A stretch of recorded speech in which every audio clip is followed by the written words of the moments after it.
এই বাক্যটো হ'ল please leave me alone for a while. Please leave me alone for a while.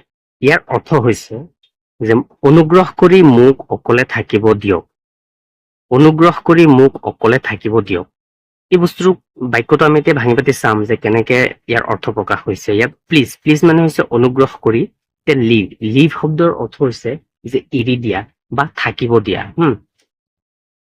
অনুগ্ৰহ please অনুগ্ৰহ কৰি লিভ থাকিব দিয়ক মি মানে মোক এলন মানে অকলে ফৰ এ হোৱাইল মানে অলপ সময়ৰ বাবে।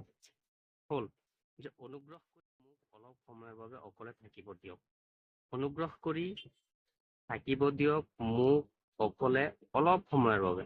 এই গোটেইখিনি বাক্য যদি আমি আমাৰ ভাষাত ধুনীয়াকে ক'ব যাওঁ তেনেহলে আমি এনেকে ক'ম যে অনুগ্ৰহ কৰি মোক অকলে থাকিব দিয়ক।